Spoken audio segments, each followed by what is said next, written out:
अस्सलाम वालेकुम नाज़रीन इकराम, आप देख रहे हैं मेरा यूट्यूब चैनल। मैं इम्तियाज़ अहमद हूँ। इस वक्त की जो सबसे बड़ी खबर आ रही है और वो इंतखाबात के हवाले से है। Chief justice supreme court Umar Ata Bandial ने जो इंतखाबात की तारीख है, इसके अंदर जो तारीख ताख़ीर हो रही है उसका असल नोटिस ले लिया है और आज दोपहर 2 बजे समाअत होगी, जिसके अंदर तमाम चीज़ें खुलकर सामने आ जाएंगी कि जो इंतखाबात हैं उनकी तारीख क्यों नहीं देगी। क्योंकि 4 जो अहम सवालात हैं वो पूछे हैं चीफ जस्टिस साहब की जानिब से और उनका वो जायज़ा लेंगे कि ये सवालात के जो जवाब हैं वो क्या हैं और किसकी जिम्मेदारी है इंतखाबात करवाना। तो इसके अंदर जो अब समाअत होगी आज दोपहर 2 बजे, इसके अंदर हुकूमत के भी वकील शामिल होंगे, हो सकता है पाकिस्तान तहरीक इंसाफ के भी वकील शामिल हों, जो गवर्नर हैं इनके भी, इलेक्शन कमीशन, ये तमाम लोग वहाँ पर मौजूद होंगे। और अब लगता है कि हालात जो है वो इंतखाबात की तरफ जो है जो अदालत है वो लेके जाएगी। और जो 4 सवालात पूछे गए हैं चीफ जस्टिस की जानिब से वो भी आपको बताते हैं। और 9 रुकनी बेंच है जो ये समाअत कर रहा है और अब की जो तारीख है इसका ये सबसे बड़ा केस है जो इंतखाबात के हवाले से है। अब पहला सवाल जो है कि आम इंतखाबात के हवाले से आईनी जिम्मेदारी किसकी है। तो आइन के अंदर ये चीज बिल्कुल वाज़ेह है कि इलेक्शन कमीशन जो है वो इंतखाबात करवाएगा, लेकिन जो तमाम अदारे हैं, दूसरे अदारे जिन्होंने सिक्योरिटी फ्राहम करनी है वो इलेक्शन कमीशन को सिक्योरिटी फ्राहम करें इंतखाबात के लिए। हुकूमत ने फंड देने हैं तो वो इलेक्शन कमीशन को फंड दे ताकि वो अपने बैलेट पेपर वगैरह और तमाम जो अपने काम हैं वो मुकम्मल कर लें। तो आईनी जिम्मेदारी इलेक्शन कमीशन की है, लेकिन तमाम जो अदारे हैं सिक्योरिटी के और हुकूमत के जिन्होंने इनको सपोर्ट करना है वो इनको सपोर्ट करेंगे।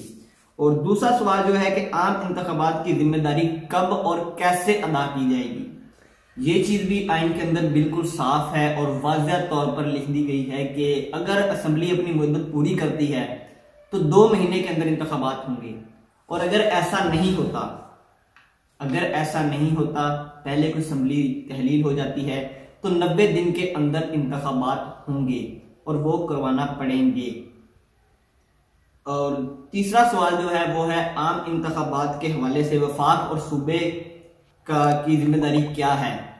तो इसके अंदर काफ़ी सारी चीज़ें आ जाती हैं, काफ़ी सारे अदारे इसके अंदर शामिल हो जाते हैं और एक बहुत लंबा चौड़ा ये प्रोसेस बनता है कि कौन कौन से अदारे इसके अंदर शामिल होते हैं। लेकिन इस सवाल से ज़्यादा इम्पोर्टेंट सवाल नंबर 4 है, जो कि है असम्बली ख़त्म होने के बाद इंतखाबात की तारीख देना किसकी जिम्मेदारी है।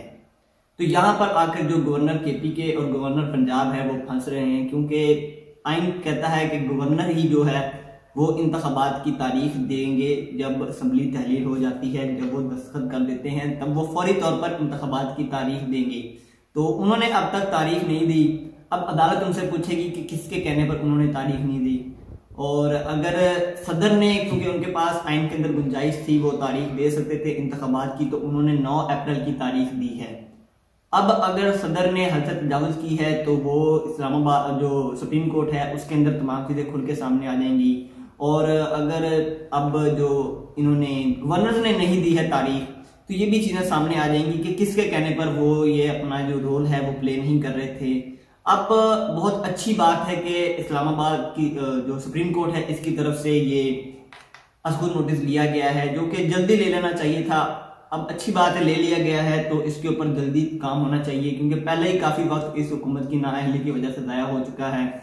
और सदर ने जो इंतखाबात की तारीख दी है वो 9 अप्रैल की है और 9 अप्रैल को ही इंतखाबात होंगे। अगर इसके अंदर कोई टाल मटोल होता है तो ईद के फौरी बाद इंतखाबात होंगे, इससे आगे नहीं जा सकते। DGISP या DGISI और ख्वाजा आसिफ जो हैं वो इस वक्त गए हुए हैं अफगानिस्तान दौरे के ऊपर और तालिबान ने एक बहुत गैरतमंदाना पेशकश रख दी है पाकिस्तान के सामने। और उन्होंने कहा है कि जो अफगान शहरी पाकिस्तान की जेलों के अंदर कैद हैं उनको रिहा किया जाए। तालिबान के साथ बहुत अच्छे ताल्लुकात हो सकते थे अफगानिस्तान के साथ पाकिस्तान के, लेकिन उस वक्त की जो हमारी इस्टेब्लिशमेंट थी और जो आला अदारे थे वो एक बहुत ही इंपॉर्टेंट काम में लगे हुए थे। वो रजीम चेंज ऑपरेशन के अंदर इतने मसरूफ थे कि उन्होंने अफगानिस्तान को टाइम नहीं दिया और अब जो ये हुकूमत है इसने भी सही तरीके से टाइम नहीं दिया, जिसकी वजह से अब तालिबान और जो अफगानिस्तान है और पाकिस्तान के दरमियान एक दूरी है। और अगर पाकिस्तान के अंदर कोई दहशतगर्दी होती है बलूचिस्तान के अंदर, सूबे बलूचिस्तान के अंदर, तो पहला शक जो है वो अफगानिस्तान की तरफ जाता है और समझा ये जाता है कि इस तरफ से ही पाकिस्तान के खिलाफ साजिशें की जा रही हैं। और अफगान जो तालिबान हैं उनका भी पाकिस्तान के साथ काफ़ी गिले शिकवे हैं कि माजी के अंदर और आगे जो कुछ भी होना है वो पाकिस्तान के अंदर उनको सहूलत फराहम की जाएगी और पाकिस्तान के अंदर से ही साजिशें की जाएंगी अफगानिस्तान के खिलाफ। पहले जो रजीम चेंज ऑपरेशन नहीं हुआ था तब तालिबान के साथ बहुत अच्छे ताल्लुकात बनने जा रहे थे पाकिस्तान की हुकूमत के। इमरान खान साहब ने काफ़ी ध्यान दिया था और बहुत एक पाकिस्तान का रोल है इनखला के अंदर, जो फौजी इनखला हुआ है अफगानिस्तान के अंदर। लेकिन इस हुकूमत की नाअहली की वजह से दोबारा जो दूरियां हैं बढ़ गई हैं और पाकिस्तान को अपनी इस सरहद की तरफ से खतरा है दहशतगर्दी का। अब एक बयान आया है चीफ जो जस्टिस हैं शौकत अजीज की तरफ से कि जो DGISI हैं साबिक फैज हमीद, वो उनके पास आए और उन्होंने कहा कि जी आप हमें अगर हमारी बात मान लेते हैं तो आपको इस्लामाबाद हाई कोर्ट का चीफ जस्टिस लगा देंगे।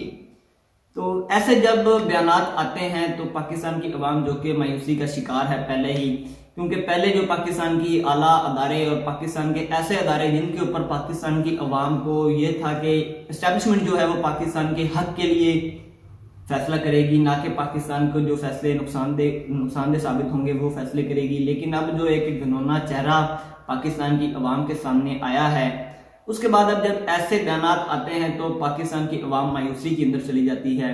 क्योंकि जनरल रिटायर्ड बाजवा की तरफ से बयान आया कि जी हमने जी रिकॉर्ड की हैं इमरान खान साहब की खुफिया ऑडियोज और वीडियोज, और अब ये जो बयान आया है कि जी अगर आप हमारी बात मानेंगे तो हम आपको इस्लामाबाद हाई कोर्ट का चीफ जस्टिस लगा देंगे। तो ऐसे बयानात नहीं आने चाहिए। पाकिस्तान की अवाम अब समझती है और पता है कि जब ये तमाम चीजें शुरू होती हैं तो इतनी समझदार अब पाकिस्तान की कौम हो चुकी है कि उन्हें फौरी पता चल जाता है कि अब ये खेल दोबारा शुरू होने जा रहा है। एक एस्टेब्लिशमेंट ने पूरे मुल्क के ऊपर अपना पांव रखा हुआ है और एक एस्टेब्लिशमेंट और बनी हुई है जो कि पॉलिटिकल एस्टेब्लिशमेंट है, और वो ये दो खानदान हैं और ये चाहते हैं, इन्होंने ये समझा हुआ है कि हमने इस मुल्क को खरीद लिया है, अब हम जिस तरह चाहे पैसा बहाएं हमें कोई नहीं रोक सकता। सरगोदा का दौरा है 2 रोज का मरियम नवाज साहिबा का, और वहां का जो जिम खाना है वो 2 रोज के लिए खाली करवा लिया गया है। तमाम जो वहां पर सरगर्मियां थी वो मुअत्तल करवा ली गई हैं और वहां 12 लाख रुपए की जो एलईडियां हैं वो नस्ब करवाई गई हैं। जबकि जो उनके चचा है वो बयानात दे रहे हैं कि अब हमें पैसे बचाना होंगे। तो शबाशी साहब ऐसा नहीं चलेगा। अगर आपने कफायश शारी का अमल शुरू करना है तो पहले अपने घर से शुरू करें। आपके बच्चे वहां पर मौजें कर रहे हैं पाकिस्तान के पैसे के ऊपर, आपकी भतीजी इस तरह पैसे बहा रही है जैसे कि वो पाकिस्तान की वजीर आजम है, इस तरह उसको प्रोटोकॉल मिल रहा है। तो ऐसा नहीं चलेगा कि आप लोग मौजें करें और पाकिस्तान की जो अवाम है, पाकिस्तान के जो यूथ है वो रुलती फिरती रहे और आप मौजें करते रहें। अब तक के लिए इतना ही आपसे मिलते हैं अगली वीडियो में। अल्लाह हमारे वतन अज़ीज़ का हमें नासिर हो।